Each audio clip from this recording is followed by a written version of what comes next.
So, it doesn't seem very long since I was an Englishman living in England, working for an English company and with an English wife. And now I'm living in Bulgaria, working for a French company, and my wife is from Ukraine. So I feel like I've lived two different lives. But what I can say is this one is better. So look, how did this all begin? Let me tell you.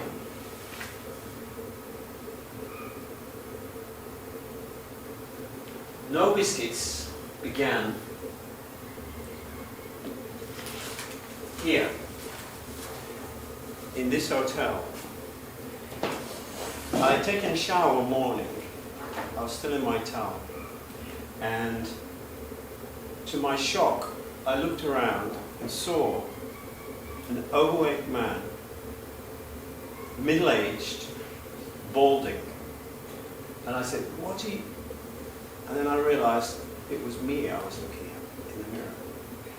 And from that moment, a switch kind of flipped in my head. And I said to myself, this is no longer acceptable.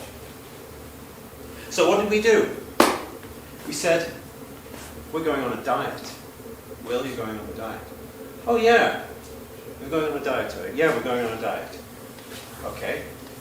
So we went on a diet. We went on a diet for a week and beyond, and over the hills, far away. And I have to tell you, it was beautiful. A beautiful failure. And so I said to myself, why? Why can I not do something that I really want to do? And yet I can't do it. And so I must have done something like Googled how to lose weight when you don't know how to lose weight. I needed help. And the help came in the form of this book. So I'm going to demonstrate in a couple of minutes how this works. And to do that, I need a volunteer. Now I have already agreed with somebody who's going to help me. So if she can come up here now and take her position,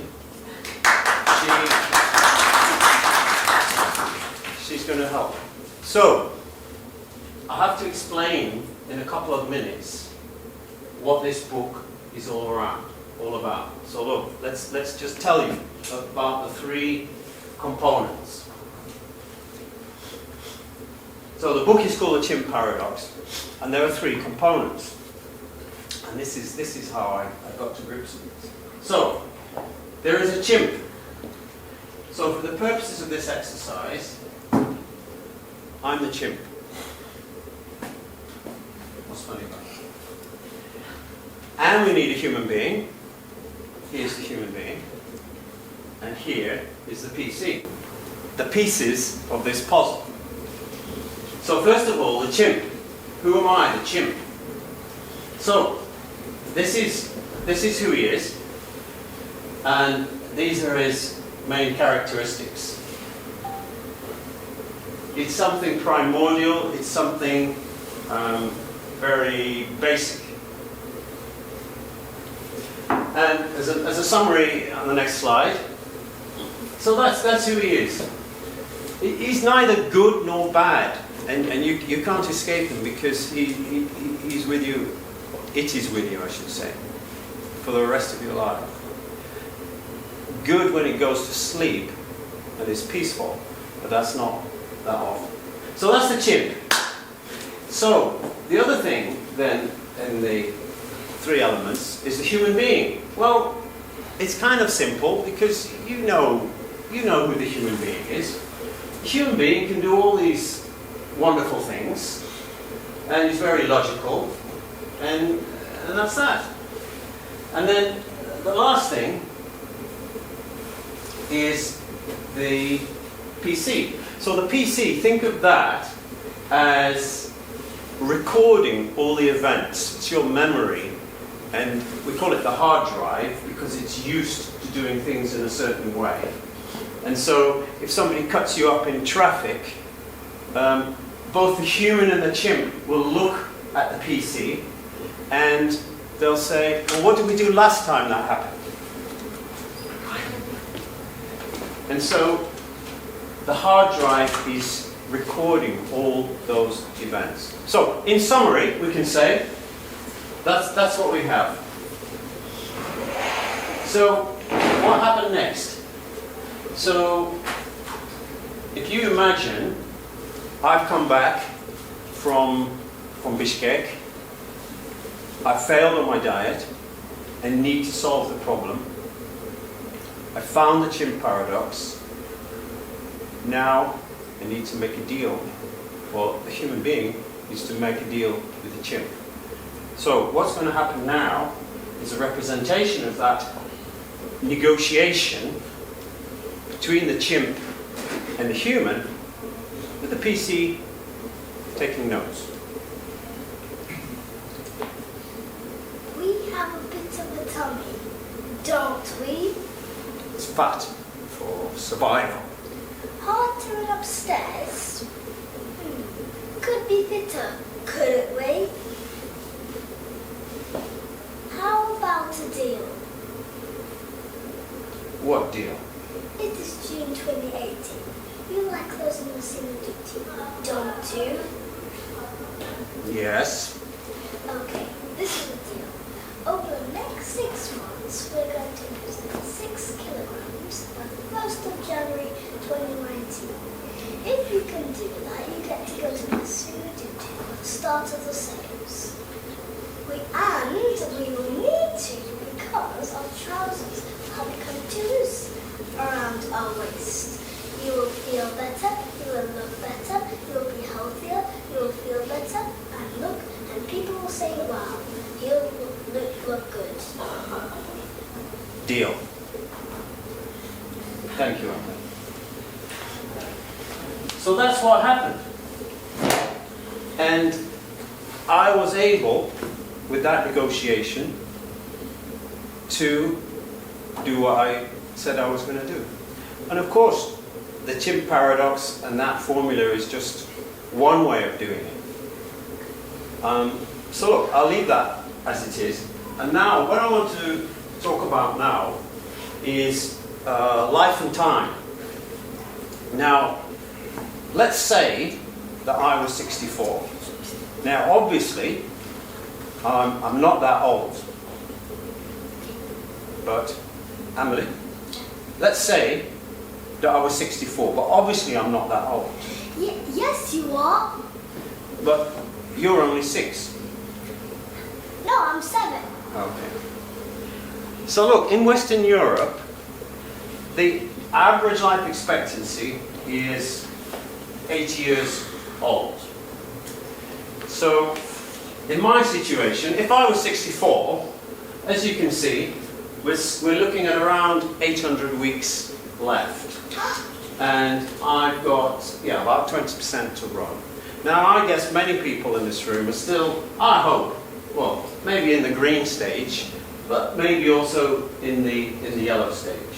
And what weeks looks like at the top, well, since COVID, there's been 260, and you can see the other date there. So what this is saying is, and we can talk about sport as an analogy. So think of it like this. 80 years, let's say 80 years is 80 minutes. So we can't use football because that's 90 minutes. We can't use hockey because that's 60 minutes. But we could use rugby. So let's imagine the first 40 years is the first half of a rugby match. So in that first half, you're feeling pretty good, you're feeling pretty fit, you're running around, you're very active, and if you get injured, well, there's a pretty good chance you'll recover quite quickly. But in the second half of the game, from 40 to 80 minutes, it's maybe not going to be so easy. And what I want you to try and think about is the last 15, 20 years. And when this was put to me, it was quite difficult for me to figure out what it would be like the last 15 to 20 years, because I've never even been there. But the questions are things like, do you expect to be able to tie your shoelaces on your own? Do you think you can lift your luggage up into the rack of the aircraft? And things like that. So, and there's another statistic which says that if you're 75 and you break your hip, then around 30% of people will not live beyond 12 months. And the reason that is because they're not prepared themselves in terms of their muscle strength to cope with that last period in life. And I want to share with you a video from an American doctor, Dr. Carl Zarser. And when I heard this, it struck me, and it stuck with me as a very powerful message. So, it's only 43 seconds. And just listen to what he has to say about growing old, really. I want to share with you what the number one regret that I hear from my patients on a regular basis is, and it is not, I wish I had spent more time with my family. What I see on a regular basis is my patients' surprise at the amount of pain and disability that they have in the end years of their life, but how long it goes on. Many of these people have severe limitations and disability for 10, 15, 20 years, and they can't believe how long this goes on for. And the number one regret I hear from them on a regular basis is, I wish I would have taken better care of myself. And I wish I would have gotten started early, because I know it would have made a huge difference in my life. So I've explained to you, and these are the two messages then. I wish I'd taken better care of myself, and it's about when you start. And I'll be honest, I started only when I was 57. And I said to you at the beginning how I started. It took a photo image of myself in a hotel to shock me into action. But I haven't said why I started. And so, because motivation is one of the key messages that needs to be deeply embedded inside you. So what happened to me was a child was born at the age when I was 57. So I then did the maths, and this was not a foreplanned event. I did the maths, and it suddenly occurred to me that I have to provide for her until she's 18, so I'll be 75. So that was a trigger for me. That was the motivation to say, I need to change the things that I'm doing. And it was, I suppose you can say, the short-term motivation was fear. If I don't do something, there will be a consequence. Short-term motivation for fear is okay, because it leads to short-term stress, and that's not a bad thing. What's not a good thing, if you have long-term stress, and it becomes chronic stress, and then your body physically starts to suffer. So, what I was able to do, and you can ask Peter about this as well, because when I sat down with him and talked about this, his trigger for doing something was also a point of fear. It was a different one, but you can ask him at the end about that.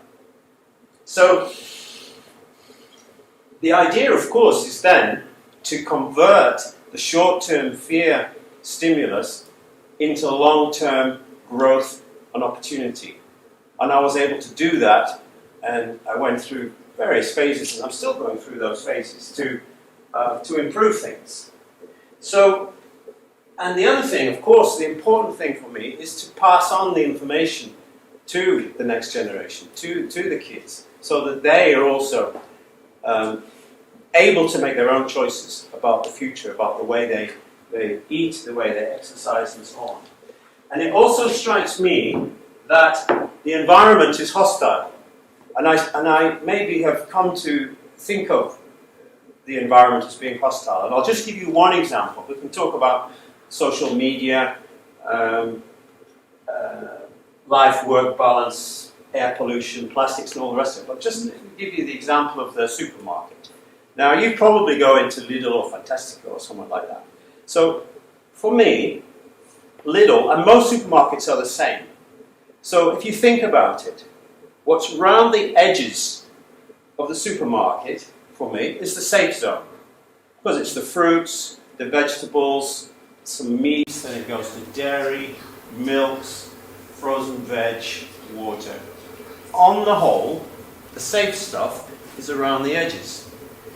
When I go into the supermarket, don't like the middle aisles because they are full of everything in plastic bags. I can't read the ingredients. The ingredients are full of chemicals, and that's how it is, and that's the environment you're in. And if I was to ask Amelie, talking of processed foods with sugar, if I was to ask Amelie, what's her relationship with cereals? What's your relationship with cereals? I love them. Yes, exactly. Yeah. So she has cereals on Fridays, on Saturdays and Sundays, because I'm not going to ban cereals, because otherwise she'll want them. But they're limited to Saturdays and Sundays. But she knows that they're full of junk. Yeah, but I still eat them. Yes, I know you do. I know you do. So that's it, really.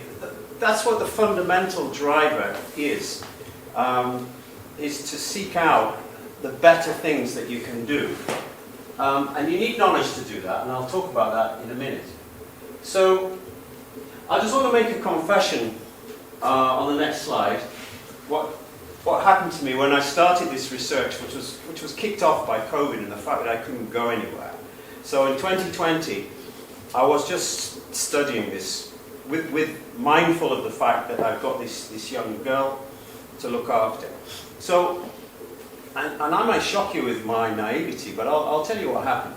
So I was thinking one day about sugar, and I Googled this question. It was, how much sugar from an external source does the body require on a daily basis?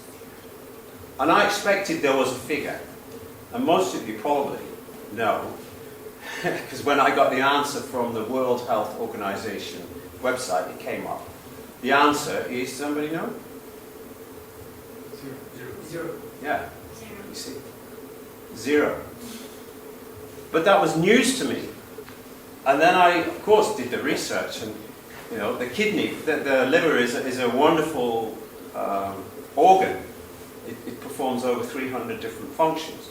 And one of its functions is the production of glucose and the storage of glucose when you've eaten sugar. So that was a shock to me. And if you know about sugar, but if you do want to really get into the details of it, then this film is a fantastic wake-up call. It's a bit of a shocking film because this guy puts himself for several months on something called the Standard American Diet, and the acronym for that is SAD, S-A-D, and really, believe me, I won't spoil the film. It is sad. So what I'm going to do in one of the first newsletters, if you subscribe to the first newsletter, I'm going to put the link to that film. It's available free on YouTube. So, and of course, the other thing we have to say is that the world is not getting more and more healthy in spite of medical advances, pharmaceutical advances. The situation is pretty grim. And the fastest growing disease in the world is diabetes. So, and at the end of the day, something like 70% of us will go somewhere else on the basis of cardiovascular disease, cancer, diabetes, or dementia. So it's those four things that, again, in NoBiscuits, we're pushing them further away in the decisions that we make and the things that we do.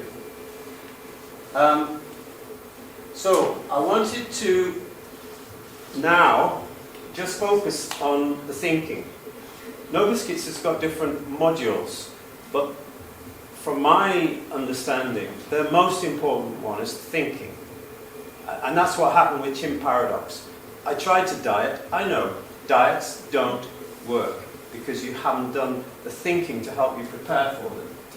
But this was a bit of a surprise to me. This was a experiment which is done at a major university, and the science to back it up is available. So this is about the power of thought. So this is an experiment done with 3 groups of people. And those were the 3 groups, and I'll explain what they did, and you can see the timings. So the control group was simply a group of people that did no exercise, did nothing for the period of the test.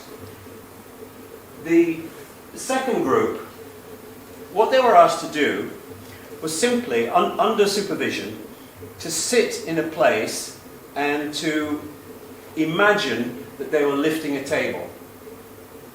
Physically, they did nothing. So they may have been sitting down like this with their hands on the table, and they were going through the motions of imagining, and it's called motor imagery, imagining to lift the table.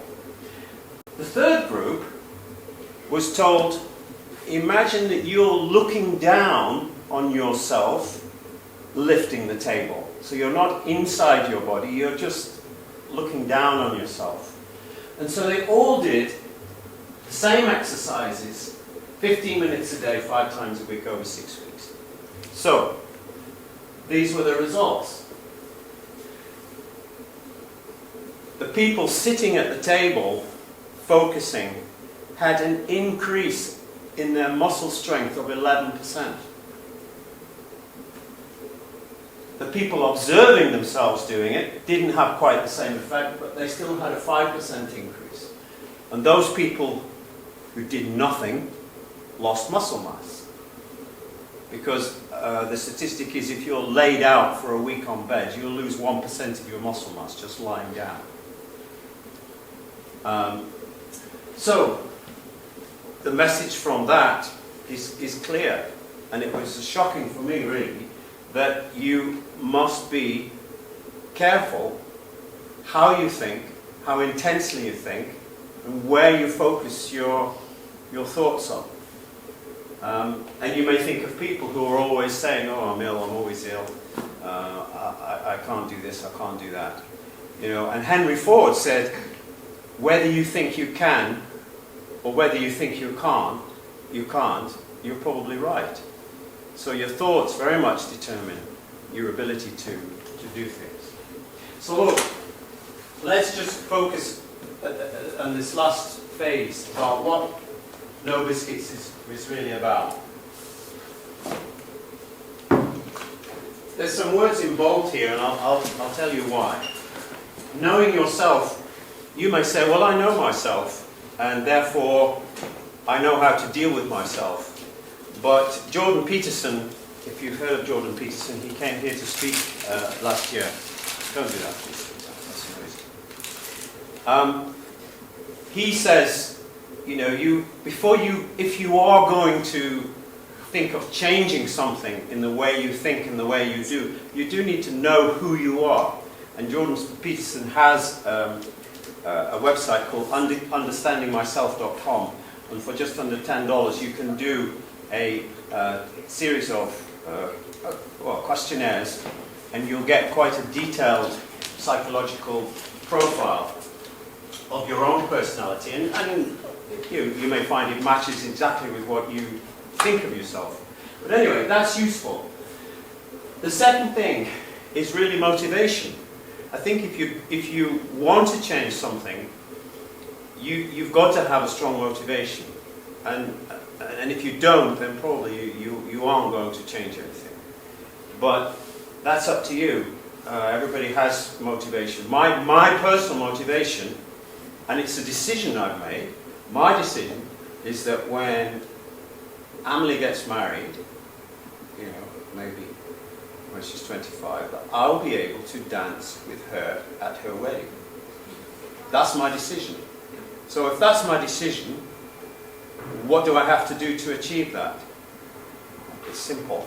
And I know what I have to do. I have to essentially be strong enough to be there. So it's all about muscle mass. And yeah, the other thing is you have to be ready to do some work. It's not going to be a question of, well, I'm sure I'll be lucky, my genetics are good, it'll just come. And by the way, genetics, if you say, my father died when he was 50 of cancer, by the way, but if you say, well, you know, the genetics are stacked up against me, the evidence that I understand exists says that 7% to 30% is your genetic background. So in the worst case, you can influence your situation by 70%. It's in your hands, in your control to do that. So, you know, the genetic, these days with the knowledge of epigenome, there's enough known that you can take control of your health. So, yeah, the second, can you go back to the last, the second point there is again about work, and I've had to do things, and I'll tell you how this work bit becomes acceptable, because if you try to do work which is too difficult, and I'll give you some examples, the chimp will just say no way, and you'll fail. So, and the last bit really is again just about building strength for what is coming, because eventually there's going to be difficult days, and hopefully, and for you probably they're decades away. But the idea is to say to yourself, do I want to start thinking about that earlier and doing something earlier, although it can be something very small and very slight, but doing it often is the key thing. So if you want to do something, this is really what you have to do. If you want to launch a project, we call it NoBiscuits, you can create your own project, it doesn't really matter. But I think of it in terms of you're the project director, you're the project manager. NoBiscuits has ideas, suggestions, tips, and we'll have a community. And you can use NoBiscuits as a support mechanism. And it's up to you to start this project. If I had known what I know now, I would have started this in my 30s, my 40s, or whatever. Because I feel the benefits of it, and it just makes sense. It just makes sense. So, next please. So what we're doing, we have a website. It's not fully developed. We're both working full-time, so this is really just a part-time interest, I think I can say. We are going to send out newsletters with tips and suggestions. We have got a forum. We're limiting the forum at the moment to just 3 things, because we can't probably manage much more than that. The main thing is the thinking. If you can get the thinking right, then I mean that's our experience. If you can get the thinking right, then you can do anything you want. But the thinking is the crucial element. And if there are 3 or 4 people who don't want to be involved in the forum is like an exchange full of ideas, suggestions. The way I work with some people now, and I have been working for several years, is very, very simple. On WhatsApp, we exchange with each other our weights in the morning. So, and that's it. It's like my weight this morning is 79.1.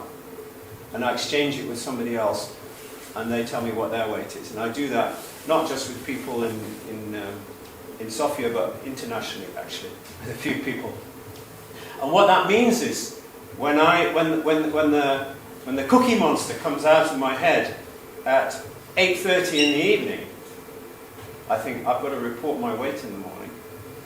And it's just that little bit of push that helps me not dip into the biscuit jar or the cake jar or whatever.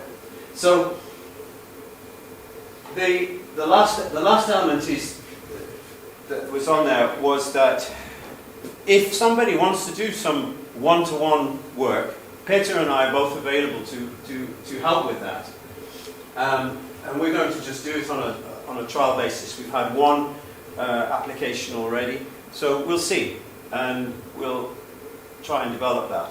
And I also want to say that there's somebody who's come tonight who's been working on NoBiscuits since February last year, and when he started out, his weight was 102 kilos. Now it's 86. He's playing football. His daughter's been motivated to do her own project. So does NoBiscuits work? I think it does. It won't suit everybody. And if you've got two kids under the age of 4, you'll say, well, leave me alone. I'm just coping with life.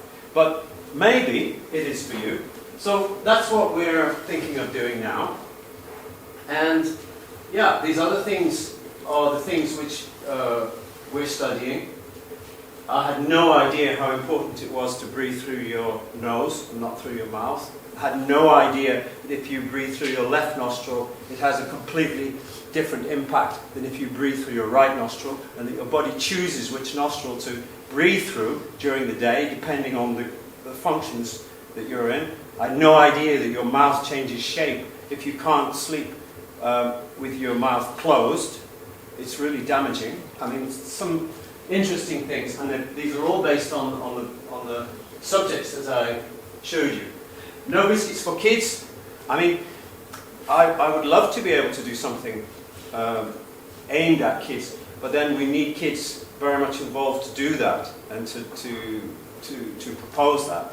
But I think the potential for that is huge.